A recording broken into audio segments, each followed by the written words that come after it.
تو حسین رضی اللہ عنہ کا جو واقعہ ہوا، بہت سے لوگ پوچھتے یزید حق پر تھا، حسین رضی اللہ عنہ حق پر تھے، کیا تھا معاملہ؟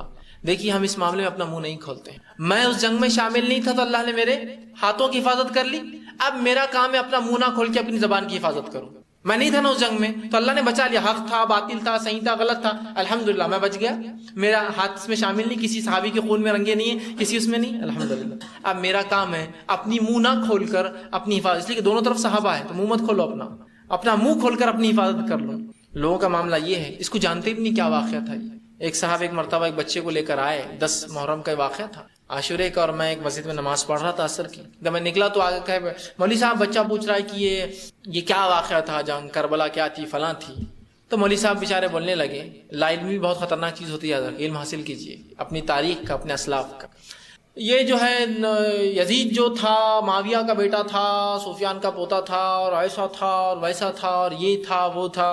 میں نے سنا، بعد میں نے کہا مولوی صاحب اگر ایک بیٹا واقعی میں اگر غلط ہو بھی تو باپ کو آپ برا بھلا کریں؟ معاویہ کا بیٹا تھا، رسپیکٹ دو، عزت دو، تمہارے باپ کو تم عزت دو گے، وہ صحابی رسول ہے، وہ عزت دو ان کو۔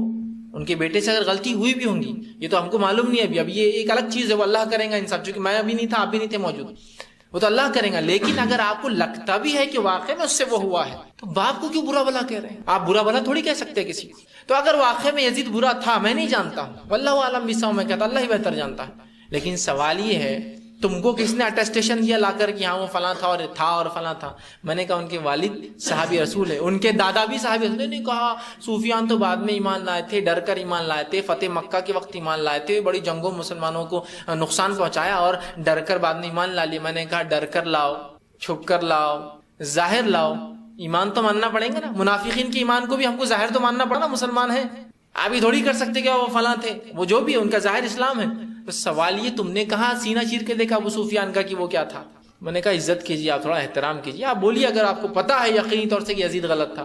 میں اس معاملے میں یہ موقف اختیار کرتا ہوں کہ اللہ نے جو ہے مجھے ان کے اندر شامل نہیں کیا تو میں اپنا منہ بند رکھوں، میں نہیں جانتا ہوں وہ آدمی کیسا تھا۔ اور یاد رکھیے کسی کے گناہ کبیرہ کرنے سے وہ اسلام سے خارج نہیں ہوتا، یہ اصول یاد رکھیے۔ اگر کوئی انسان نے زنا کیا تو کیا وہ مسلمان نہیں ہے؟ بولیے، آپ بولیں گے مسلمان نہیں، اس کو لوٹ لو، اس کو مار دو۔ کسی نے چوری کی تو کیا مسلمان نہیں ہے وہ؟ اسی طرح اگر کسی نے قتل بھی کیا ہے اگر، تب بھی وہ اسلام سے خارج نہیں ہوا۔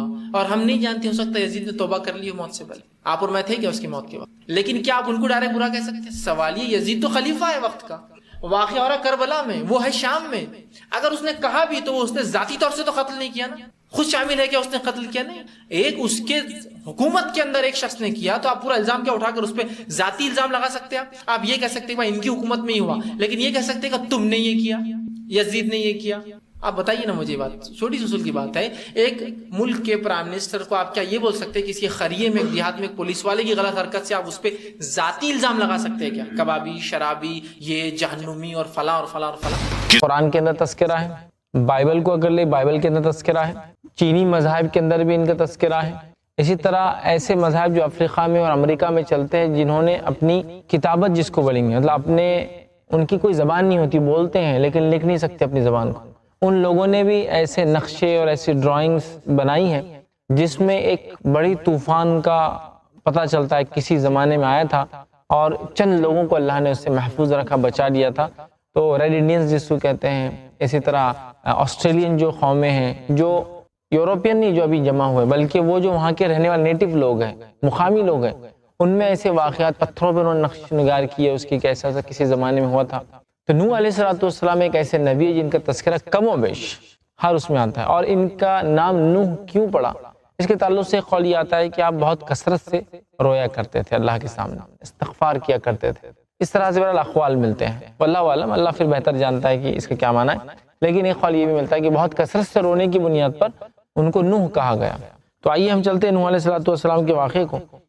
شیخ ان پر کون سی کتاب اتری تھی؟ کیونکہ یہ رسول تھے، رسول تو وہ جس پہ کتاب لکھی جاتی ہے۔ دیکھیے نوح علیہ السلام تو رسول تھے، لیکن ان پر کون سی کتاب اتری اس کی تفصیلات نہیں ہے۔ کتاب کون سی ہے اس کی تفصیلات نہیں، چونکہ کتاب آنا بھی رسول کی علامت ہے، تجدید کرنا شریعت میں بھی رسول کی علامت ہے، اسی طرح نئے احکامات لانا یہ بھی ایک رسول کی علامت ہے۔ جیسا عیسیٰ علیہ السلام توریت سے آگے کا جو ہے نسخہ لا، مطلب رد کرنے نہیں آئے تھے توریت کو، وہ تصدیق کرنے آئے تھے، اور کچھ چیزوں کو جو پہلے یہودیوں پہ ان کے کرتوتوں کی وجہ سے حرام تھی اس کو حلال کرنے آئے تھے۔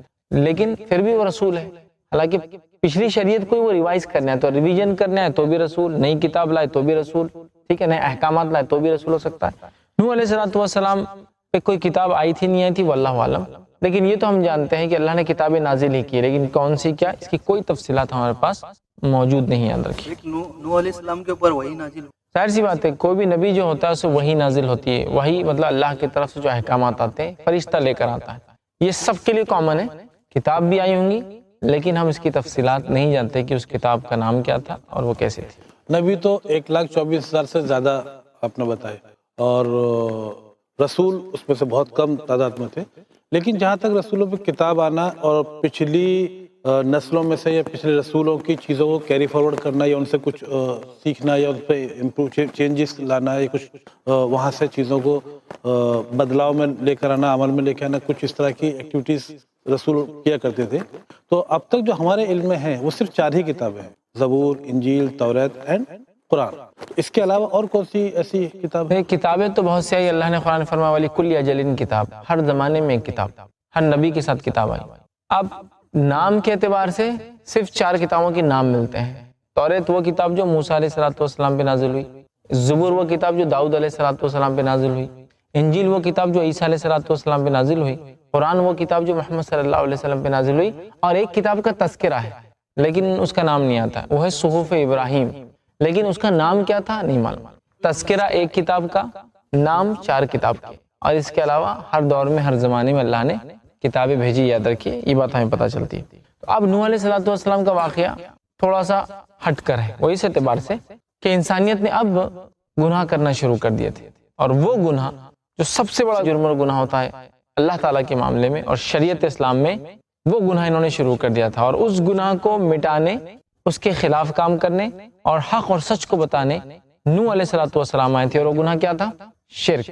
اس لیے کہ شرک سب سے بڑا گناہ ہے. شرک کیا ہوتا ہے؟ شرک کا معنی ہوتا ہے شرکت, کمپنی, پارٹنرشپ, جس کو عام زبان میں کہیں گے کسی اور کے آگے سجدہ کرنا, اللہ کی ذات میں کسی کو شریک کرنا, شامل کرنا, یہ تو شرک ہوا. پھر وہ شرک کے مختلف طریقے, چاہے سجدہ کر کے کرے, رکوع کر کے کرے, غیر اللہ کی منت مراد مانگ کے کرے, قسمیں کھا کر کرے, وہ ایک الگ چیز ہے. لیکن شرک کا معنی ہے پارٹنر بنانا, اس کے ساتھ شریک کرنا, یا اس کے علاوہ یا اس کے ساتھ کسی کی عبادت کرنا. اللہ کے ساتھ یا اللہ کے علاوہ کسی کی عبادت کرنا شرک ہے. تو یہ قوم نے شرک شروع کر دیا تھا. کون؟ نوح علیہ السلام جس قوم کی طرف آئے نبی بن کر شرک شروع کر دیا تھا. اور اس تعلق سے صحیح ابن حبان کی ایک روایت ہے, اس روایت میں آتا ہے کہ 10 صدیوں تک, آدم علیہ السلام کے بعد 10 صدیوں تک, 10 جنریشنز تک انسانیت توحید پر تھی. ٹھیک ہے, 10 صدیوں کے بعد شیطان نے ان کو شرک کی طرف لے کے چلا گیا. اور نوح علیہ السلام جب آئے تو تب ان میں شرک تھا. اور شرک کیا تھا؟ شیطان نے آ کر ان کو بہکا دیا اور ان کو غلط راستے پہ لگا دیا, چونکہ شیطان کا مقصد کیا ہے؟ لوگ ہمیشہ کے لیے جہنم میں جائیں. اور شرک ایک ایسا جرم ہے, گناہ ہے, جو انسان کر کے اگر مر جائے بغیر توبہ کے تو وہ ہمیشہ ہمیشہ کی جہنم میں جلنے والا ہے. تو شیطان یہی چاہتا ہے ہم سے کیا کروائے؟ شرک. آدم علیہ السلام کے بعد 10 صدیوں تک کوئی شرک نہیں ہوا. اس کے بعد شیطان آیا اور نوح علیہ السلام کے زمانے کے جو نیک لوگ تھے ان کو ذریعہ بنایا اس نے شرک کا. نیک لوگوں کے ذریعے شرک کروایا. وہ کیسے ہوا؟ یہ کہ کچھ نیک لوگ گزرے نوح علیہ السلام کے قوم میں, مطلب ان سے پہلے. تو شیطان آیا اور لوگوں سے کہا رہے یہ بہت نیک لوگ ہیں, اللہ کے نیک بندے ہیں, جب یہ دنیا سے چلے جائیں گے, ٹھیک ہے, تو جب چلے جائیں گے یہ تو تم کو کچھ نہ کچھ ان کی یاد آئے, تو کیا کرو, ان کی تصویریں بنا کے رکھ لو. کیوں یاد آئے؟ تاکہ ان کی یاد سے تم نیکی کرو. ویسے نہیں, اس نے کیا کیا, تصویر بناؤ. کہا پہلے تصویر بناؤ. تصویر بنانے سے کیا ہوگا؟ ان کی تصویر دیکھنا اور پھر نیکی کرنا. تو اس نے کیا کیا, سب سے پہلا جرم جو شرک لایا وہ تصویر کے ذریعے لایا دنیا میں. تو قوم نے کہا ہم کو تصویر بنانا نہیں آتی. شیطان نے واللہ میں بنا کے دیتا ہوں. اس نے تصویر بنا دی. اب لوگوں نے تصویر کو ٹانگ دیا گھروں میں, اور وہ تصویر کو دیکھ کے کیا کرتے تھے؟ وہ نیکی. یہ بہت نیک لوگ تھے نا, اب ہم بھی نیکی کریں گے. آپ صلی اللہ علیہ وسلم فرماتے ہیں اس کے بعد ایک نسل آئی دوسری والی. تو شیطان آ کر کہا دیکھو تصویریں تو مٹ جائیں گی, ان کے مجسمے بنا لو, اسٹیچوز بنا لو, پتلے. ٹھیک. تو انہوں نے کہا ہم کو تو نہیں آتا. شیطان نے کہا لاؤ میں بنا کے دیتا ہوں پتلے. ان نیک لوگوں کے پتلے بنا کے دے دیا. ہو گیا. یہ قوم بھی چلے گی, نسل, مطلب ایک جنریشن آئی تصویر والی, نیکی کرتے رہی تصویر کو دیکھ کے. سیکنڈ جنریشن آئی پتلے والی, پتلوں کو دیکھ کے اس نے نیکی کرتے رہے, مطلب مجسمے بنا دیا, آئیڈل بنا دیا اس کے آئیڈلز, اور اس کو دیکھ کے نیکی کرتے رہے. اس کے بعد آ کے اگلی جنریشن سے کیا کہا, یہ پتلوں کو لے جا کر راستوں میں لگا دو, چوراہوں پہ لگا دو, تو اس کو دیکھ کر کیا ہوں گا, چلتے پھرتے نیکی یاد آئیں گی. اگلی جنریشن آئی, نصب کر دی کہیں بنا کے, اب وہ اسٹیچوز کو دیکھ رہے اور نیکی کر رہے, اور وہ مجسموں کو دیکھ رہے نیکی کر رہے. اب اس کے بعد جو نیکسٹ جنریشن آئی وہ بھول گئی کہ کیا یہ کیوں لگے ہوئے تھے. شیطان آ کے بولا, ارے تم کو معلوم ہے کیوں لگے ہوئے؟ تو انہوں نے کہا نہیں, ارے تمہارے باپ دادا اس کی عبادت کرتے تھے, اور لگی پھر قوم شرک کرنے میں. تو دیکھیے آپ, شرک کی شروعات شیطان نے, میں نے کہا نا شیطان سب سے ایکسپیرینسڈ ہے, 4 نسلوں کو اس نے ایکسپیریمنٹ کیا تو چوتھی کو بہکایا.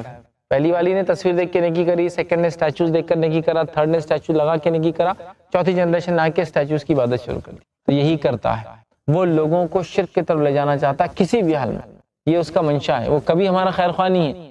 نیکی کا حکم تو دیا اس نے, لیکن اس میں بھی چال تھی اگلی نسلوں کو, چونکہ اس نے پلان کیا تھا یہ نیک لوگ ہیں اور ان کی تصویریں بنا کر میں شرک ایک دم نہیں کرا سکتا ہوں. اس سے ایک اور بات پتہ چلی, بہت اہم ہے آج کے دور کے لیے, کہ خواہ مخواہ تصویروں سے بچنا چاہیے انسان نے. موبائل وغیرہ میں جو فوٹو لیتے ہیں سب اس میں شامل ہو جائیں گے.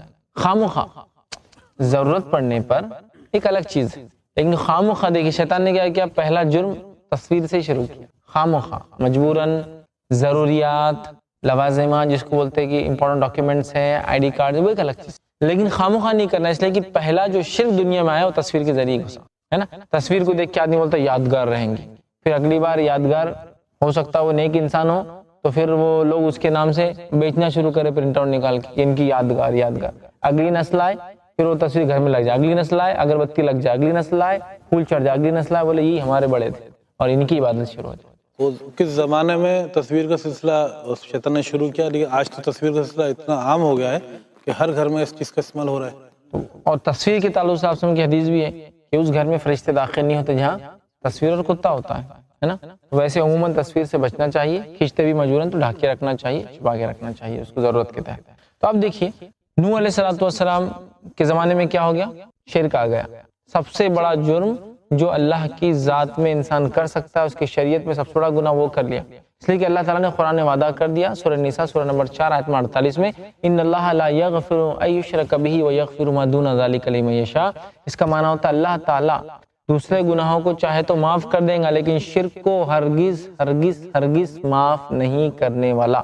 اور سورہ مائدہ سورہ نمبر 5 آیت نمبر 72 میں کہا انہ من یشرک باللہ فقد حرم اللہ علیہ الجنہ, جس نے اللہ کے ساتھ شرک کیا اور اس پہ مر گیا, اگر زندہ ہے تو توبہ پورا موقع ہے, مر گیا, فقد حرم اللہ علیہ الجنہ, اللہ نے اس کے لیے جنت کو حرام قرار دے دیا. ومأواہ النار, اس کا ٹھکانہ جہنم کے آگے. وما للظالمین من انصار, اور ایسے ظالموں کو کوئی مددگار ہیلپر روز قیامت نہیں ملنے والا. تو شرک کرا دیا.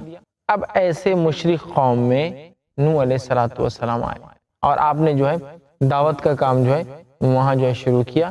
اللہ تعالیٰ دیکھیے قرآن میں کیا فرماتا ہے, اور ویسے تو بہت مقامات ہیں, میں نے کہا 43 بار واقعات ہیں, ہم اتنے نہیں, ایک دیکھتے ہیں اس میں سے. اللہ تعالیٰ جو ہے نوح علیہ السلام کے تعلق سے سورہ اعراف سورہ نمبر 7 اور آیت نمبر دیکھیے آپ جو ہے 59, 60, 61, 62 میں کیا فرماتا ہے, لقد ارسلنا نوحا الى قومه فقال یا قوم اعبدوا اللہ ما لکم من الہ غیرہ.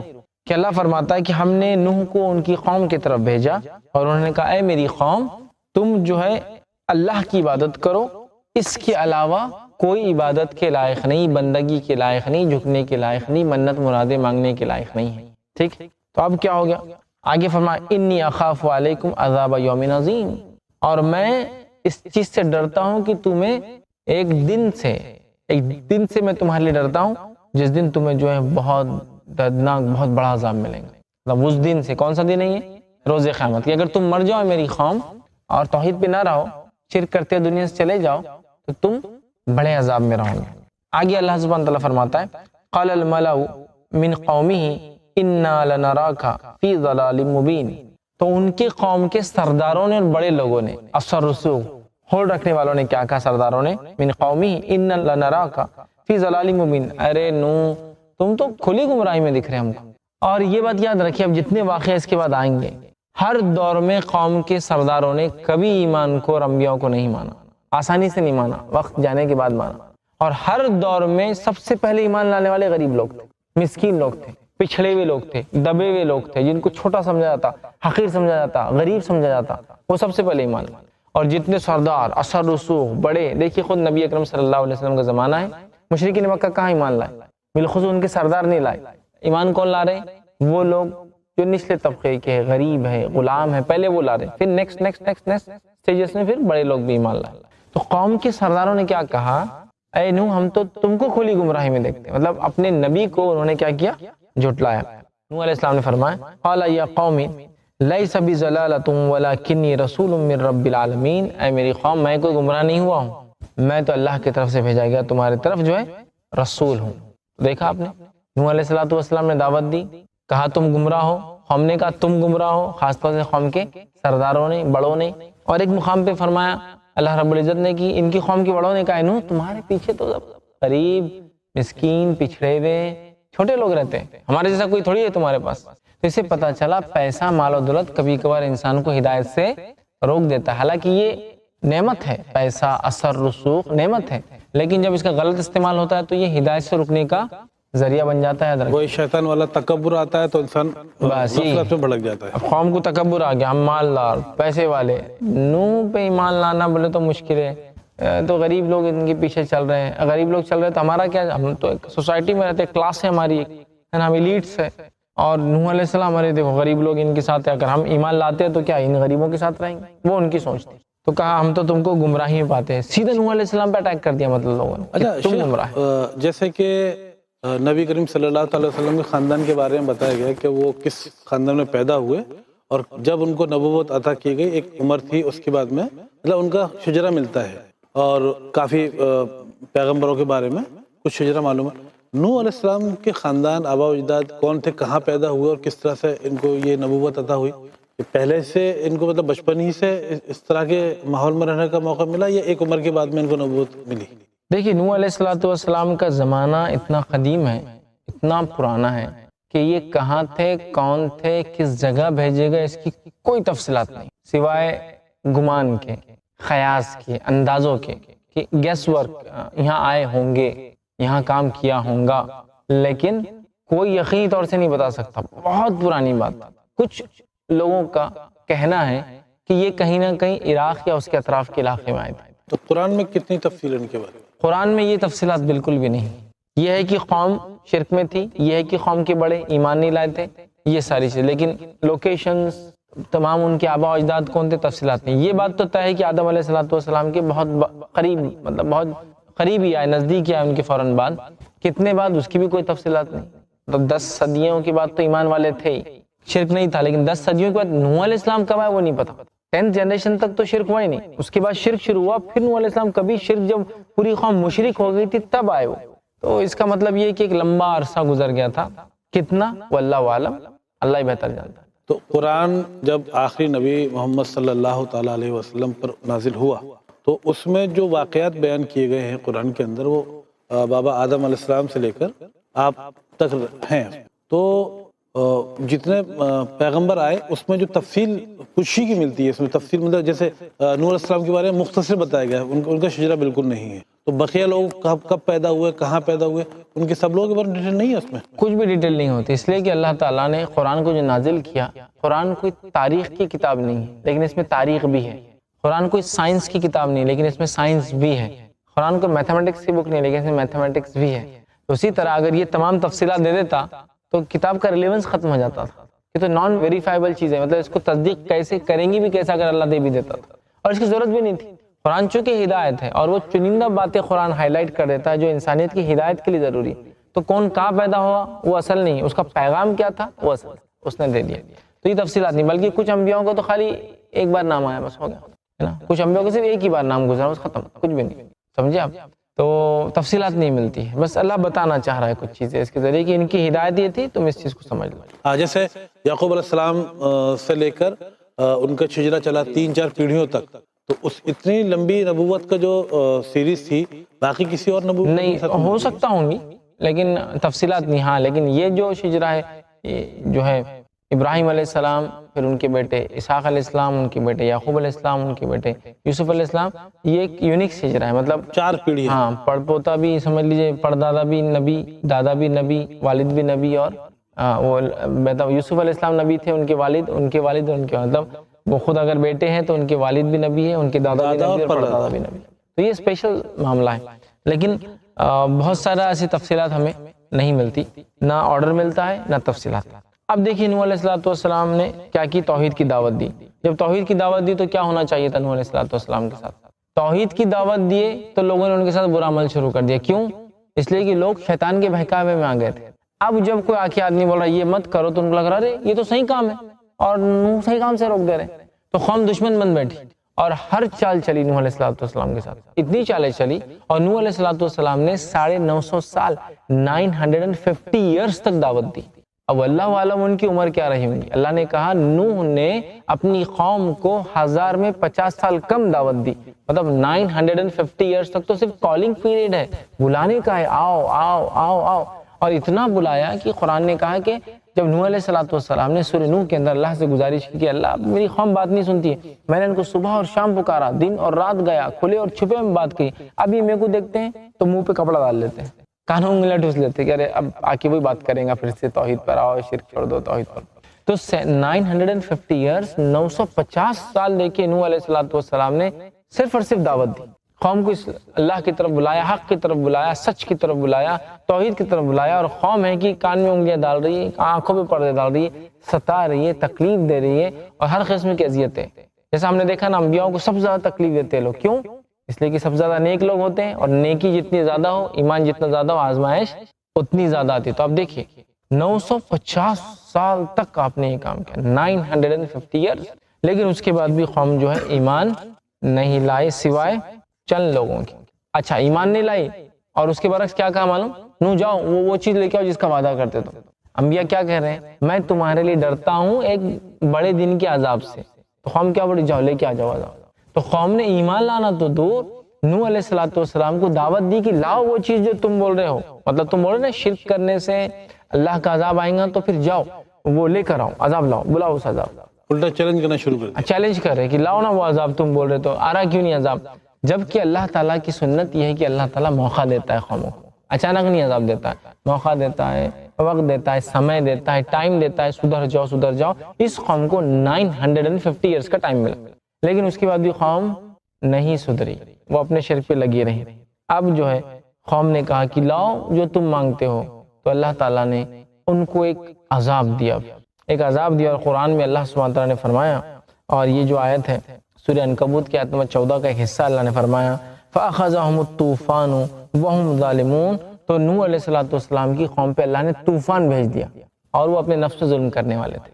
تو ان کو جو عذاب آیا کس شکل میں آیا؟ طوفان کی۔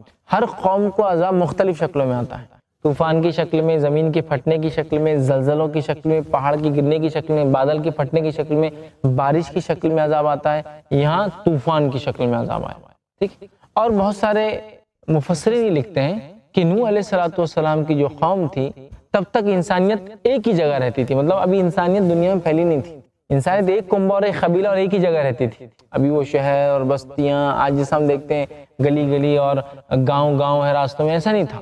انسانیت کسی ایک جگہ یہ شاید بسی ہوئی تھی، واللہ عالم، پھر اللہ بہتر جانتا ہے، لیکن یہ اتنا ابتدائی دور تھا جس دور کے اندر انسانیت بٹی نہیں تھی، ابھی ایک ہی جگہ، ایک ہی کنبے میں، ایک ہی جگہ رہ رہے سارے لوگ، اور وہ قوم پر طوفان کا اللہ تعالیٰ نے عذاب دیا، یاد رکھیے۔ اور اسی سے تو یہ نوح علیہ السلام کا واقعہ مشہور ہے، کشتی اور طوفان، وہ ساری چیزیں، ٹھیک ہے۔ اب کیا ہو گیا کہ نوح علیہ السلام کی جب قوم نہیں مانی تو اللہ رب العزت نے جو ہے حکم دیا نوح علیہ السلام کو کہ قوم تو بولی لاؤ اور جس کا وعدہ کر رہے تم لے کے آؤ، ہم ڈرنے والے نہیں ہیں، لا لو وہ چیز۔ تو اللہ تعالیٰ نے جو ہے نوح علیہ السلام کو حکم دیا، اور اس حکم کو اللہ تعالیٰ نے قرآن میں دیکھی نقل کیا، سورہ ہود سورہ نمبر 11 آیت نمبر 37 میں 11:37 میں اللہ نے کہا اور ایک کشتی ہمارے حکم سے ہمارے روبرو بناؤ۔ اللہ نے کیا حکم دیا؟ اے نوح تم ایک کشتی تیار کرو ہمارے سامنے، اور جو لوگ ظالم ہیں ان کے بارے میں ہم سے کچھ نہ کہنا، ٹھیک ہے، کیونکہ وہ ضرور غرق کر دیے جائیں گے۔ آپ ایک کشتی بنائیے اور ظالموں کے بارے میں ہم سے کچھ مت کہنا، اس لیے کہ یہ ظالم لوگ جو ہے غرق کر دیے جائیں گے۔ تو نوح علیہ السلام کو اللہ تعالیٰ نے بتا دیا کہ اب طوفان آئیں گا، تم ایک کشتی بنا لو، اور کشتی بناؤں گے تو باقی سارے لوگ ڈوب جائیں گے سوائے ایمان والوں کو چھوڑ کر، تم پر جو ایمان لائے باقی سب ڈوبنے والے اس کے اندر، اور جب وہ ڈوبیں گے ہم سے دعا مت کرنا کہ ان کو بچا لو، وہ عذاب ہے اللہ کا اور اس میں وہ سب جانے والے، بات بتا دی۔ دیکھیے اللہ تعالیٰ نے جو ہے نوح علیہ السلام سے وحی بھیجی، اور وحی بھیجنے کے اللہ تعالیٰ کی کئی طریقے ہیں۔ ایک طریقہ وحی بھیجنے کا یہ ہے کہ اللہ فرشتہ بھیجتا ہے، وہ آ کے حکم دیتا ہے۔ ایک طریقہ وحی دینے کا یہ ہے کہ اللہ سیدھے کلام کرتا ہے، جیسا موسیٰ علیہ السلام سے کلام کیا۔ ایک طریقہ یہ ہوتا ہے کہ اللہ کبھی نبی کو بلا کر وحی دیتا ہے، جیسا نبی اکرم صلی اللہ علیہ وسلم کو آسمان میں بلا کے دیا۔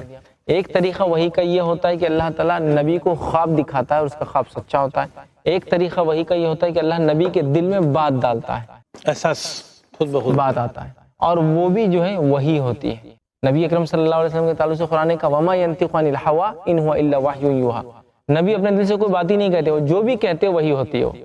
تو دل میں بات آنا یہ بھی وحی ہے، نبی کا خواب یہ بھی وحی ہے، فرشتے کا لے کر آنا بات یہ بھی وحی ہے، نبی کو رب نے بلانا یہ بھی وحی ہے، نبی سے سیدھی بات کرنا یہ بھی وحی ہے۔ تو اب نوح علیہ السلام کو یہ تو پتا ہے کہ وحی آئی، لیکن اب کیا کوئی اسپیسیفک طریقہ ہوا ہوگا؟ تو دیکھیے موسیٰ علیہ السلام کی تو خصوصیت تھی، اللہ نے سیدھے بات کی، اس کے علاوہ کسی نبی کے تعلق سے یہ نہیں آتا سوائے نبی اکرم صلی اللہ علیہ وسلم کو کچھ حصہ دیا گیا قرآن کا، سورہ بقرہ کی صرف 2 آیتیں ڈائریکٹ بغیر وسیلے کے، مطلب جبرائیل علیہ السلام نہیں تھے اس میں، لیکن موسیٰ علیہ السلام کو تو ہر بار اللہ نے اپنی ڈائریکٹ بات کی۔ نوح علیہ السلام کے تعلق سے ایسا کچھ نہیں آتا، تو ہم یہ کہیں گے جو عموماً ہے فرشتہ اگر لے کر آئے ہوں گا ہو سکتا دل میں بات آئی ہوں گی، یا پھر خواب کے ذریعے اللہ نے بتایا ہوگا، ٹھیک ہے۔ تو اللہ نے یہاں دیکھیے کیا کہا کہ ہم نے جو ہے ان کو جو حکم دیا کہ وہ کشتی بنا لے، اور جب طوفان آئیں گا ڈوبنے والوں کے بارے میں کوئی دعا مت کرنا۔ اب جب نوح علیہ السلام کشتی بنانے لگے تو لوگ ہنسنے لگے، کیونکہ آپ کی بستی سمندر سے بہت دور تھی کہ اب دیکھو نوح اب تک تو دعوت دے رہے تھے، بات تو تھی، اب نیا کچھ تو بھی کرے، کشتی بنا رہے۔ اب آپ سوچئے کوئی انسان جو ریگستان میں بیٹھا ہے اور وہاں وہ کشتی بنا رہا، تو کوئی بھی کہے گا یار تم ہوا کیا، کشتی بنا رہے ریگستان میں، کریں گے کیا، پانی نہیں ہے، تو ہنسیں گے۔ اب قوم پریشان، قوم نوح علیہ السلام کو جھوٹا بول رہی ہے، تم تو جھوٹے ہو، اب کشتی بنا رہے ہو، تو مذاق اڑا رہی، تمسخر کر رہے، کشتی بنا رہے، بڑا پتہ نہیں کیا کر رہے، دیکھو نوح جو ہے جس کو کہیں گے اب تو عقل سے بھی مارے گئے کہ دیکھو نعوذ باللہ سمجھ بھی نہیں رہی، کشتی تعمیر کرے، لیکن اللہ کا حکم تھا، قوم نے بولا اللہ عذاب، طوفان لاؤ، طوفان لاؤ۔ نوح علیہ السلام کو اللہ نے کہا جاؤ کشتی بناؤ، پھر اب ان کو وہ چیز دیں گے ہم جس کا ڈیمانڈ کرنا۔ نوح علیہ السلام نے شروع کر دیا وہ کام جو اللہ نے ان کو حکم دیا، قوم نے شروع کر دیا وہ کام جو اس کا تھا تنگ کرنے کا، ارے دیکھو کشتی بنا رہے، کشتی بنا رہے، کشتی بنا رہے، اس طرح کی باتیں بہرحال ہونے لگی۔ اچھا شیخ، جو کشتی کا واقعہ جس میں آتا ہے قرآن میں یہ شاید واقعہ ملتا ہے، تو کیا اس کشتی کی لمبائی چوڑائی کا بھی کچھ اس میں میجرمنٹ ہے؟ اس کا دیکھیے کشتی کتنی بڑی ہوں گی وہ تو نہیں پتا، یہ ڈیٹیل نہیں ہے اس میں، اس کی کچھ ڈیٹیل جو ہے توریت کے اندر جو آج کے زمانے کی بائبل اس میں آتی ہے، لیکن اس کو ماننا بالکل درست نہیں ہوگا۔ اس کی وجہ یہ ہے کہ جو توریت میں جو تذکرہ ہے وہ اتنا چھوٹا ہے کہ 80 ہاتھ لمبی، 80 ہاتھ بولے تو آپ اندازہ لگا لیجیے کتنا ہوگا، 1 ہاتھ بولے تو 1.5 فٹ کا ہوتا ہے، تو 80 ہاتھ لمبی ہے نا، مطلب 120 فٹ لمبی، اور 30 ہاتھ چوڑی، ٹھیک، 30 ہاتھ چوڑی تو 45 فٹ چوڑی، اور 3 فلور کی، 1 2 3۔ یہ بہت چھوٹا تذکرہ ہے، کیوں میں بول رہا ہوں؟ اللہ رب العزت نے جب یہ طوفان کا وہ کیا اور کشتی کا حکم دیا، جو کشتی بن گئی تو کہا ہر جوڑا جو جانوروں کا ہے سب کا ایک جوڑا اندر لے لو کشتی میں، ٹھیک۔ تو جو جانور آج ہمیں دکھ رہے ہیں یہ اسی کشتی میں سوار ہو گئے تھے اور بچ گئے۔ اسی لیے میں نے بھی کہا اور بہت سارے مفسرین کہتے ہیں کہ یہ انسانیت ایک ہی جگہ ہوں گے اس سمے میں، اس زمانے میں، اور جب طوفان آیا تو پوری دنیا میں آ گیا ایک ساتھ، سب لوگ ختم ہو گئے اور پھر سے انسانیت نئے سرے سے چالو ہوئی۔ اسی وجہ سے نوح علیہ السلام کا ذکر ہر مذہب کی کتاب میں ملتا ہے، کیونکہ سب کا لنک وہیں جا کے ملتا ہے۔ قرآن میں نوح کا، توریت میں نوح ہے، اور بہت ساری سنسکرت کی کتابوں کے اندر ان کا نام جو منو آتا ہے، وہی نوح، منو، نوح، ٹھیک۔ اور سب کے تعلق سے کشتی، پانی اور انسانیت کی نسل ان سے چلی، سب یہی بولتے ہیں، سب یہی بولتے ہیں۔ تمام مخلوقات کا ایک ایک پیر اس میں تھا، اس میں وہ بھی تھا، انسان بھی تھے جو بچ گئے، جانور سارے انسان مر گئے، سارے جانور مر گئے، اب کون بچا؟ جو کشتی میں سوار تھا، مطلب کشتی نوح جس کو بولتے ہیں، سفینہ نوح بولتے ہیں نا عام طور پر۔ تو بہرحال ہم دیکھ رہے تھے نوح علیہ السلام کی قوم نے ایمان نہیں لائی اور کہا کہ وہ جس کا تم وعدہ کر رہے نوح، مطلب عذاب کا، وہ لے کر آؤ۔ اللہ رب العزت نے کہا کہ نوح آپ کشتی بنا لیجئے۔ نوح علیہ السلام جو ہے کشتی بنانے میں لگ گئے، قوم تعجب میں تھی، پریشان تھی کہ بڑی عجیب بات ہے کہ نوح علیہ السلام ایسے علاقے میں جو کہ سمندر سے کافی دور ہے ایک کشتی تیار کر رہے ہیں۔ کشتی کافی بڑی رہی ہوں گی اس لیے کہ اللہ رب العزت نے ہر جانور کا جوڑا لینے کا حکم دیا۔ جو کشتی کے جو ہمیں ملتے ہیں کتنی بڑی ہوں گی کیا ہوں گی اس کی کوئی تفصیلات موجود نہیں ہیں، بائبل میں کچھ تفصیلات ہیں لیکن وہ اعتبار کے لائق نہیں کہ اتنی چھوٹی کشتی رہی ہوں گی جس میں ہر قسم کے جانور کے جوڑے آئے۔ بہرحال بہت بڑی رہی ہوں گی، واللہ عالم، مطلب اللہ ہی بہتر جانتا کتنی بڑی رہی ہوں گی۔ اور یہ تو قرآن نے کہا کہ ہر قسم کے جوڑے کو لینے کا حکم دیا، مطلب جو بھی جانور ہوں گے، اب اندازہ لگائیے، اب 2 ہاتھی اگر ہو جائیں، نر مادہ 2 ہاتھی بھی ہو تو کتنی جگہ لے لیتے ہیں، تو پورا مطلب ہر جانور کا لینے کا حکم دیا، پرندے اور ساری چیزیں اور سارے جانور اس میں سوار ہو گئے۔ تو بہرحال نوح علیہ السلام کے شجرہ وغیرہ اس کی تفصیلات تو نہیں ملتی ہیں، کشتی اور کشتی کی تفصیلات بھی بہرحال نہیں ملتی ہے کہ کس طرح سے تھی، کیا تھی۔ اسی طرح جو ہے اللہ تعالیٰ نے کشتی کا حکم دیا اور نوح علیہ السلام نے بنا دیا، بس اتنی بات ہے جو ہم جو ہے اس واقعے سے بہرحال جان سکتے ہیں۔ اور قوم اپنی سرکشی سے باز نہیں آ رہی تھی، قوم کا دعویٰ یہ تھا کہ بھائی لے آؤ جو چیز تم وعدہ کرتے ہو نوح کہ ایسا ہو جائے گا، یہ ہوگا، اور قوم بہرحال اسی انتظار میں تھی کہ نوح علیہ السلام عذاب لائے، اور اس کے بغیر ہم ایمان لانے والے نہیں ہیں۔ تو یہ بڑی تعجب کی بات ہے۔ اچھا شیخ، اس میں جو ہے اپنا نوح علیہ السلام کی بیوی اور بچوں کا بھی واقعہ کہیں آتا ہے؟ ان کے بیوی بچوں کا واقعہ بھی چلتا ہے اس کے اندر، آگے انشاءاللہ عزیز ہم دیکھیں گے کہ ان کے خاندان میں جو ہے ان کا بیٹا ایمان نہیں لایا، آگے یہ واقعہ جو ہے۔ لیکن دنیا کو قائم ہو کہ کتنا زمانہ ہوا یہ بتانا ناممکن سی بات ہے۔ سائنسی اعتبار سے سائنس یہ کہہ رہی ہے کہ جو سب سے پرانا انسانی ڈھانچہ ملا ہے، جانوروں کا تو بہت ہی لمبی تاریخ ہے، جو انسانی ڈھانچہ ملا ہے وہ 30 لاکھ سال پرانا ہے انسانوں کا۔ اور اگر جانوروں میں لے تو جانوروں میں ڈائناسور وغیرہ یہ جو اللہ کی مخلوق تھی سمجھ لیجئے، ان کو بھی 65 ملین ایئرز پہلے یہ ختم ہوئے، مطلب 65 ملین ایئرز بولے تو آج سے سمجھ لیجئے 650 کروڑ سال پہلے یہ ختم ہوئے۔ اس سے بھی پہلے سمندری کچھ جانور، مچھلیاں، ان کے بھی کچھ جس کو ہم کہتے ہیں ایسی چیزیں جو زمین کے نیچے دفن ملی، وہ 280 سے 300 ملین ایئرز، مطلب 30 کروڑ سال جو ہے پہلے کے ملتے ہیں۔ تو دنیا بن کے کتنے سال ہوئے ممکن نہیں ہے بتانا، صحیح تاریخ معلوم نہیں کسی کو، ہو ہی نہیں سکتا، ممکن ہی نہیں۔ اچھا یہ بھی ہو سکتا ہے کہ دنیا پہلے بن چکی ہے، جانور وغیرہ ہوں گے، انسان بعد میں آئے ہوں گے، ان کا امکانات اللہ بہتر جانتا ہے۔ لیکن اللہ بہتر جانتا ہے، اس لیے ہم بہت زیادہ اس میں اگر جائیں گے تو شاید کبھی ہم نتیجے تک نہیں پہنچیں گے۔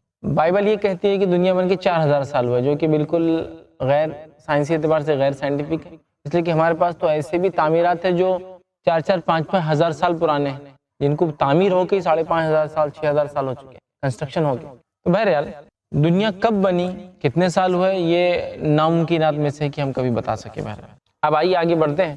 جو قوم نے دعویٰ کیا کہ بھائی لاؤ، نوح علیہ السلام نے جو ہے کشتی بنانا شروع کر دی، قوم نے کشتی کو دیکھ کے ہنسنا شروع کر دیا، اور یہ قوم اتنی جھٹلانے والی تھی کہ صحیح بخاری کی روایت ہے، نبی اکرم صلی اللہ علیہ وسلم فرماتے اور کہتے ہیں کہ نوح علیہ السلام کی قوم کو جب روز قیامت نوح علیہ السلام کے سامنے لایا جائے گا تو وہاں بھی جھوٹ بول دیں گے، بولیں گے نوح نے پیغام ہی نہیں پہنچایا۔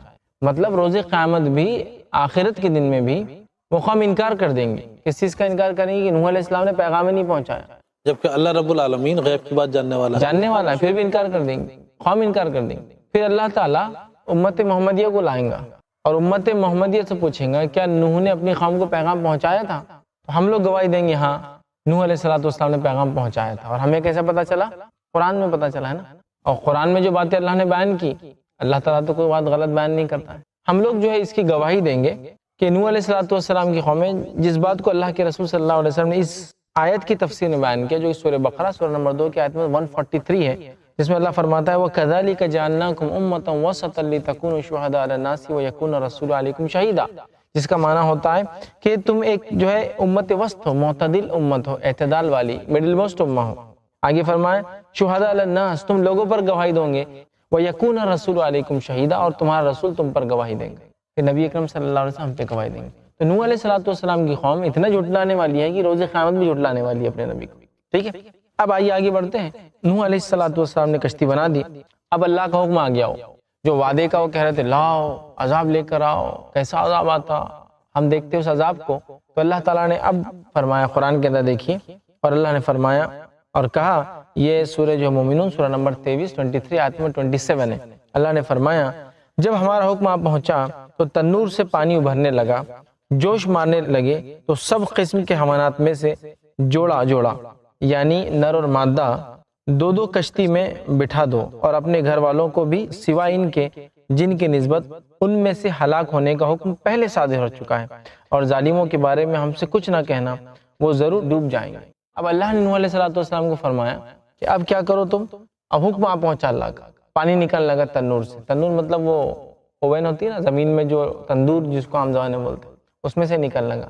اس کی تفسیر مفسرین لکھتے ہیں وہ تنور اس لیے کہا گیا کہ وہ زمین میں ہوتا ہے نا، تو زمین میں جتنے سوراخ تھے اور جہاں جہاں سے ہو سکتا پانی ابلنا شروع ہو گیا. مطلب زمین میں سے پانی ابلنا شروع ہو گیا، کیونکہ تنور زمین کے اندر ہوتا ہے نا، تو اس میں سے پانی نکلنا شروع ہو گیا. اور اللہ تعالیٰ نے حکم دیا کہ ہر جانور کا ایک ایک جوڑا بٹھا لو، مطلب نر اور مادہ، اس میں سوار کر لو کشتی کے اندر، اور اب سب ڈوب جانے والے عذاب جن پر آئیں گے جو ڈیمانڈ کر رہے تھے، اور سوائے وہ لوگ جو ایمان لائے اور آپ کے گھر سے جو لوگ ہیں. ہاں جنہوں نے سرکشی کی اس کا فیصلہ اللہ نے کر دیا، وہ آج بچنے والے نہیں، وہ آج بچنے والے نہیں. تو یہ بات واضح کر دی گئی نوح علیہ السلام کو کہ اب جو ہے ایمان لانے والے ہی بچیں گے اور دوسروں کے حق میں دعا قبول نہیں ہونے والی. ٹھیک ہے. اور پھر پانی ابلنے لگا، یاد رکھیے، اور ہر طرف سے پانی جو ابل کے نکلنے لگا، مطلب زمین سے، تنور سے مراد زمین سے. اور اتنا شدت سے وہ پانی نکلا اور اتنی بڑی شکل لے لیا، تو بہرحال پانی نکلنے لگا اور پانی نکل کے طوفان آیا، مطلب آسمان سے برسنے لگا اور طوفان والا ماحول بن گیا. اور اتنی بڑی بڑی موج آئی کہ اللہ رب العزت نے اس موج کے تعلق سے کہا کہ جیسے کہ وہ پہاڑ ہو. مطلب موج اتنی بڑی آ رہی تھی، موج سمجھتے نا، ویوز جو آتی ہے پانی میں، تو پانی اتنا نکلا اور اتنا طوفانی ماحول بن گیا کہ وہ پہاڑ کی اتنی بڑی ویوز. اب ایک چھوٹا موٹا پہاڑ بھی لے لیں آپ تو 30 40 50 فٹ 100 فٹ کا تو ہوتا ہی ہے، اتنی بڑی بڑی آنے لگی. مطلب وہ کتنا شدید طوفان ہوگا، انداز لگائیے کہ زمین سمندر بن گیا سمجھ لیجیے. ہر خطہ دنیا کا پانی میں بھر گیا، پانی ہر جگہ سے ابلنے لگا.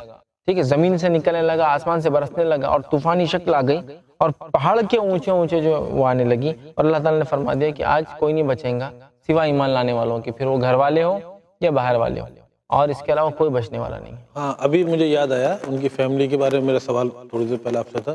ایک واقعہ میں نے سنا ہے کہ ان کے جو صاحبزادے تھے وہ بھی ایمان نہیں لائے تھے، کہ وہ ایک کسی اونچی پہاڑی پہ جا کے بیٹھ گئے اور نوح علیہ السلام کے کہنے کے باوجود کہ تم ساری جہاں کو چھوڑ کر ہماری کشتی میں سوار ہو جاؤ، اور انہوں نے انکار کیا تھا کہ نہیں، میں ایک ایسی جگہ بیٹھا ہوں کہ یہاں تک پانی قطر نہیں پہنچ سکتا.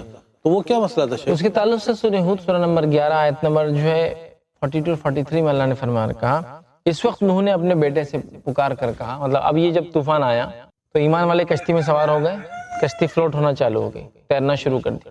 اب نوح علیہ السلام کا بیٹا ایمان نہیں لایا تھا. اب نوح علیہ السلام اس کو پکار رہے ہیں، تو اپنے بیٹے کو پکارا جو کہ کشتی سے الگ تھا کہ بیٹا ہمارے ساتھ سوار ہو جاؤ اور کافروں میں شامل نہ ہونا. تو اس نے کہا کہ میں بہت اونچی پہاڑ پہ چلا جاؤں گا اور اس کا سہارا لے لوں گا، وہاں تک موج نہیں آئیں گی. انہوں نے کہا کہ آج اللہ کا عذاب سے کوئی بچ نہیں سکتا، تم کشتی میں آ جاؤ. لیکن اس نے نہیں مانا، مگر جس پر اللہ کا رحم ہو اس کے علاوہ کوئی بچنے والا نہیں ہے. اتنے میں دونوں کی ابھی باتیں چل رہی تھی، ایک لہر آئی اور وہ بھی پانی کے اندر ڈوب گیا.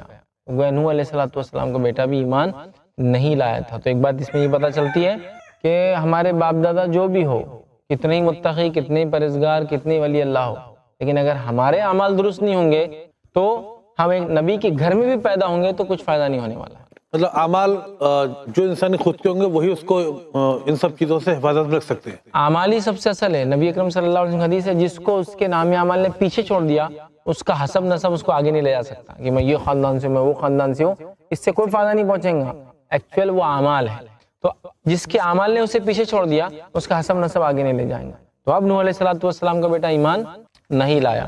آپ کے سامنے ایک بڑی موج، لاٹ جس کو بولیں گے، آئی اور نوح علیہ السلام کا بیٹا اس میں چلا گیا، بات نہیں مانا اور وہ جو ہے پیچھے رہنے والوں میں تھا، ایمان نہیں لایا تھا. تو یہ بہت بڑی نصیحت ہے ہم کو اس میں کہ ہم اعمال کی طرف بہت رجوع کریں. ضامن ہو ہم کو کہ ہم فلاں کی یا فلاں کی اولاد ہے، اس لیے کسی کی اولاد ہونے سے کچھ نہیں ہوتا جب تک کہ ہمارے اعمال نیک نہ ہو یا ان جیسے نہ ہو، جیسے کہ کوئی انبیاءوں کے اولاد میں سے، کوئی نیک لوگوں کی اولاد میں سے. تو اعمال ویسے ہو، یہ نہیں کہ وہ نیک تھے تو ہم چلے جائیں گے، یہ ہو ہی نہیں سکتا. یاد رکھیے. تو ایک لاٹ آئی اور وہ ڈوب کر چلا گیا. یاد رکھیے. اور اس کے بعد پھر اللہ تعالیٰ نے حکم دیا، آسمان نے پانی روک دیا، زمین نے پانی جذب کر لیا. پھر یہ کشتی ایک پہاڑ پر جا کے رکی اور اس کے بعد پھر انسانیت کشتی میں سے نکل کر آئی. نکل کے آنے کے بعد ایک نئی دنیا بسی اور سارے کافر جو اس سے پہلے تھے دنیا سے صفایا ان کا ہو گیا. اور یہاں سے جو نسلیں نکلی ان سے پھر مختلف قوم میں آئی، جیسا کہ عاد ہے، سمود ہے. اچھا شیخ، ایک سوال مجھے ذہن میں آ رہا ہے کہ آپ نے ابھی کہا کہ اس طوفان کے تھمنے کے بعد جب کشتی ایک جگہ ٹھہری اور اس کے بعد میں تمام لوگ، ساری انسانیت اس کشتی سے باہر اترے اور ایک نئی دنیا کی تعمیر ہوئی۔ اس سے پہلے آپ نے بتایا کہ اس کشتی میں وہی لوگ سوار ہو سکتے ہیں جو کامل ایمان ہوں، یعنی صحیح اچھے انسان اور مسلمان جو ہوں گے۔ جو انسان اس میں سوار تھے اور جب واپس اترے اس کشتی سے اور ایک نئی دنیا بسی، تو سبھی لوگ اچھے تھے، سبھی نیک تھے، سبھی مسلمان تھے۔ تو یہ کفار اور یہ غلط لوگ اور یہ شیطانیت سوار والے لوگ پھر ان کی نسلوں میں سے کیسے پیدا ہو گئے؟ دیکھیے سب سے پہلی چیز تو یہ کہ خود آدم علیہ السلام مسلمان تھے، دنیا میں آئے، سارے لوگ 10 نسلوں تک، 10 پیڑھیوں تک، یا 10 جس کو کہیں گے صدیوں تک، 1000 سال تک ایمان والے رہے۔ لیکن شیطان جیسا اس نے وہاں کام کیا، سیم نوح علیہ السلام بچے، کشتی بچی، لوگ اترے، ایمان والے تھے، ایک زمانہ گزرا، ایک لمبا عرصہ گزرا، لوگ ایمان پہ رہے، کیونکہ نوح علیہ السلام کا واقعہ ان کے ذہن و دماغ میں تازہ تھا، ان کے آباء و اجداد بتاتے تھے ان واقعات کو، ایسا ہوا، اللہ نے ان کو محفوظ رکھا۔ اور عاد کے تعلق سے تو خاص طور سے جو وہ لوگ تھے جو نوح علیہ السلام کی کشتی سے بچے تھے، تو عاد جو قوم تھی، ہود علیہ السلام جن کی طرف بھیجے گئے تھے۔ لیکن اس کے بعد بھی ہم دیکھتے ہیں شیطان، چونکہ شیطان تو کھلا تھا نا، شیطان نے پھر کیا کیا، لوگوں کو اسی راستے پہ چلایا جو اس سے پہلے آدم علیہ السلام کی بات کے لوگوں کے ساتھ کیا تھا۔ اچھا، آگے کی نسلوں کے لیے وہ گزری داستان پھر اس نے وہی گزری داستان ہو گئی، لوگ بھول گئے کیا تھا کیا نہیں، اور اس کے بعد پھر وہی گناہ اور وہ ساری سرکشی، اور پھر دنیا میں شرک اور کفر پھر سے آ گیا۔ پھر اللہ رب العزت نے اپنا سلسلہ نبوت کا چالو رکھا، کتابوں کا چالو رکھا، ہدایت کا چالو رکھا، تاکہ ہم لوگوں کو انبیاء آتے رہے، ہدایت پہنچاتے رہے۔ لیکن نبی اکرم صلی اللہ علیہ وسلم آخری نبی، اب کوئی نبی آنے والا نہیں، یاد رکھیے یہ بات بھی ہمارے ذہن میں واضح ہونا چاہیے۔ تو یہ تھا بہت مختصر سے ہم نے نوح علیہ السلام کا واقعہ دیکھا۔ آئیے اس واقعے سے کیا کیا باتیں ہم کو سیکھنے کو ملی وہ دیکھتے ہیں، اور کیا کیا چیزیں تھیں جو اس واقعے میں ہم نے دیکھی۔ نوح علیہ السلام کا واقعہ بالخصوص، نوح علیہ السلام کی اچھائی، نیکی کی انہوں نے لوگوں کو بتایا حق کی طرف آنے کے لیے، ٹھیک ہے، اور بت پرستی کے خلاف انہوں نے کام کیا، لیکن لوگ ایمان نہیں لائے سوائے بہت تھوڑے لوگوں کے۔ کتنے سالوں تک کام کیا؟ 950 سال۔ 950 سال۔ تو اس سے نوح علیہ السلام کی ایک ذاتی صفت کیا پتہ چلتی؟ کہ انہوں نے، یہ تو ان کا تبلیغی وقت تھا، اس سے پہلے کی زندگی اور بعد کی زندگی کے بارے میں اللہ ہی بہتر جانتا ہے۔ وہ تو تھی، لیکن ان کی ذاتی ایک صفت پتہ چلتی ہے اس سے، 950 سال تک دعوت کا کام کیا، کہ ان کا خود کا جو اعتماد تھا، وہ کامل ایمان تھے اور اپنا توحید پر عمل کرتے تھے۔ اور ایک چیز پتہ چلتی، 950 سال تک ایک آدمی نے کام کیا اور لوگ ایمان نہیں لائے، اس کو تکلیف پہنچا رہے، تو اس میں کیا چیز ہوں گی جس بنیاد پہ اس نے اتنے دن برداشت کیا؟ صبر۔ نوح علیہ السلام کا صبر کی 950 سال تک دعوت دی، اور ایک روایت میں آتا صرف 80 لوگ ایمان لائے اور 70 لوگ ایمان لائے، مطلب ایک سال میں ایک بھی نہیں ہو رہا ہے۔ تو نوح علیہ السلام کا صبر 950 سال میں صرف 70 یا 80 لوگ ایمان لائے۔ صبر، عزم، مضبوطی، استقامت، اتنی مطلب انبیاء میں اتنی زیادہ ہوتی ہے۔ ایک سوال اور اس سے بنتا ہے کہ نوح علیہ السلام کے 950 سال تبلیغی کام کے بعد میں اگر صرف 70 یا 80 لوگ ایمان لے کر آئے تھے، تو اس کشتی پر بھی صرف یہی 70 یا 80 لوگ موجود رہے ہوں گے؟ ظاہر سی بات ہے، نوح علیہ السلام پہ جتنے لوگ ایمان لائے تھے وہ کشتی پر سوار ہوئے، ہو سکتا ہے 70-80 جو تھے اتنے ہی ہوں، اور گھر کے ہو سکتا کچھ اور افراد ہو، یہ وہ ہو جو گھر کے افراد سے علاوہ ایمان لائے ہو، خاندان سے ہٹ کر دوسرے لوگ، یہ بھی ہو سکتا ہے کل ملا کر سارے ہی لوگ، خاندان کے غیر خاندان ملا کے۔ بہرحال یہ بات طے ہے کہ اتنے ہی لوگ کشتی میں سوار تھے جتنے ایمان والے تھے، پھر ان کی تعداد بہرحال جو بھی رہی ہو، یاد رکھیں۔ اس سے ایک تو بات پتہ چلی نوح علیہ السلام کا صبر، اور کیا ہم نے سیکھا اس سے؟ جو مالدار تھے اس قوم کے، کیا کہا انہوں نے؟ ان لوگوں نے یہ کہا کہ نوح تمہارے ساتھ تو غریب مزدور طبقہ ساتھ میں ہے، اور ہم جیسے امیر اور اونچ اور طاقتور نیچ لوگ، سمجھ میں آئی سماج کی؟ مطلب نوح علیہ السلام کے زمانے میں، آدم علیہ السلام کے بعد یہ مسئلہ نہیں تھا، لیکن اب اونچ نیچ تبھی آ گئی تھی۔ انسانیت میں یہ چیز ذہن میں شیطان نے ہمیشہ ڈالی کہ تم اونچے اور نیچے ہو۔ اسلام یہ کہتا ہے کہ کوئی انسان اونچا اور نیچا نہیں ہوتا، مال کی وجہ سے، خوبصورتی کی وجہ سے، یا کسی کے گھر میں پیدا ہونے کی وجہ سے۔ انسان اونچا اور نیچا اس کے عمل کی وجہ سے ہوتا، کرموں کی وجہ سے ہوتا، اس کے جن یا پیدائش کی وجہ سے نہیں ہوتا، اسلام بولتا ہے۔ ابھی دیکھیے آدم علیہ السلام جا کے کچھ ہی زمانہ ہوا اور کیا بن گئے طبقے، اونچ نیچ۔ وہ جو بڑے تھے قوم کے سردار بولے یہ تو غریب ہے، غریب سمجھ، اب طبقہ انہوں نے تیار کر دیا۔ تو ایک تو طبقاتی کشمکش جس کو بولتے، دو طبقوں میں کشمکش، وہ ہم کو سمجھ میں آ رہی۔ اسی طرح نوح علیہ السلام کا دعوت کا طریقہ، 950 سال کنٹینیوسلی ایک ہی کام۔ عذاب آیا، بیٹے کو بولا بیٹا، ایسے ایک بات پتہ چلی کہ ایک نبی اپنے بیٹے کو بھی ہدایت نہیں دے سکتا، ہدایت کا کام کس کا ہے؟ اللہ دیتا ہے۔ تو نبی بھی اپنے بیٹے کو نہیں بچا سکتا، ٹھیک ہے، وہ اللہ دیتا ہے، ہدایت بھی نہیں دے سکتا، بچا بھی نہیں سکتا۔ عذاب آیا تو ظاہر سی بات ہے ہدایت دینا اللہ کا کام ہے، نبی نہیں بچا سکتا۔ اسی طرح جو ہے کسی کے اچھے اعمال اس کے خاندان یا بچوں کو نہیں بچا سکتے، خود کسی کے ذاتی اعمال جب تک دوسرا آدمی ایمان نہ لائے اس کے خاندان کے اچھے اعمال اس کو فائدہ نہیں دیں گے۔ اسی طرح انبیاء کو تکلیف دی جاتی ہے، نوح علیہ السلام کو تکلیف دی گئی نا، 950 سال بات نہیں مانی گئی، دیکھتے آنکھوں پہ پردہ ڈال دیے، کانوں میں انگلیاں ڈال کے کھڑے ہو جا رہے ہیں، یہ بات پتہ چلی۔ اسی طرح نوح علیہ السلام کا صبر اس سے پتہ چلتا ہے۔ اسی طرح ایک بات بڑی اہم پتہ چلتی ہے، یہ ہے حق کو ماننے والے کبھی بھی کوانٹٹی میں کم ہوتے ہیں، سمجھ گئے؟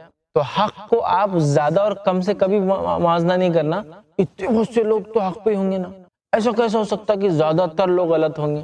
تو یہ بات تو قرآن سے ہمیں پتہ چلتی ہے کہ ہر بار حق کے ماننے والے، سچ کے ماننے والے، ٹروتھ کے ماننے والے کم ہوتے ہیں، اور اس کے مقابلے میں جو جھوٹ کے ماننے والے ہیں، شیطان کے پیروکار ہیں، وہ زیادہ ہوتے ہیں۔ نوح علیہ السلام پر ایمان لانے والے 60 70 80 90 جو بھی رہے ہو، لیکن وہ کوانٹٹی کم تھی عام لوگوں سے جو اس زمانے میں تھے۔ تو اس سے پتہ چلا حق کو آپ زیادہ اور کم سے نہیں پیمانہ کرنا، زیادہ لوگ جو کر رہے وہ صحیح ہوں گا ایسا نہیں ہے۔ حق ہوتا ہے، ٹروتھ ہوتا ہے، سچ ہوتا ہے، چاہے اس کو ماننے والا ایک آدمی کیوں نہ دونوں میں، وہ اکیلا ہی۔ جبکہ آج کے دور میں تو ہم سبھی میں ایک بڑی کامن سی چیز یہی ہے کہ ارے بھائی میجورٹی جہاں زیادہ ہے وہی چیز صحیح ہے، وہی چیز صحیح ہے۔ زمانے میں آج کل یہ ہم لوگوں کو سننے اور سمجھنے میں یہ بالکل صحیح نہیں ہے، حق رہتا ہے، صحیح بات رہتی ہے، چاہے اس کو ماننے والا کرنے والا ایک آدمی کیوں نہ ہو۔ تو کسی کے زیادہ ہونے سے کوئی غلط کام صحیح نہیں ہو جاتا، اور کسی کے کم ہونے سے صحیح کام غلط نہیں ہو جاتا، ٹھیک ہے؟ تو حق ہے، تو یہ بھی پتہ چلا۔ اسی طرح جو ہے مومنوں کو ہر دور میں آزمائش آئی، نوح علیہ السلام کو تکلیف دی گئی، ان کے پیروکاروں کو بھی دی گئی ہوں گی۔ یہ بالکل ایسی چیز ہے کہ جو انبیاءوں پر ایمان لاتے ہیں ان کو بھی ابتدائی دور میں تکلیف ہوتی ہے۔ نبی اکرم صلی اللہ علیہ وسلم پہ ایمان لانے والے صحابہ کو یہی ہوا، بہت تکلیف پہنچی، ٹھیک ہے؟ اسی طرح جو ہے بری صحبت کا انجام بھی ہم دیکھ رہے ہیں۔ نوح علیہ السلام کا بیٹا بری صحبت میں تھا کافروں کے، نتیجتاً وہ بھی جو ہے پانی میں ڈوب کے ہلاک ہو گیا۔ اسی طرح جو ہے بت پرستی کی حقیقت بھی ہم دیکھتے ہیں کہ بت پرستی کی کوئی حقیقت نہیں ہے نا، شیطان نے اس کو ڈالا انسانوں میں لا کے، اور طوفان عذاب کی ایک قسم ہے، یہ بھی پتہ چلا۔ طوفان جب آتے ہیں یہ عذاب کی ایک قسم ہے۔ یہ ساری باتیں اس واقعے سے بہرحال نوح علیہ السلام کے ہم کو جو ہے پتہ چلی۔ تو یہ ایک اور واقعہ تھا۔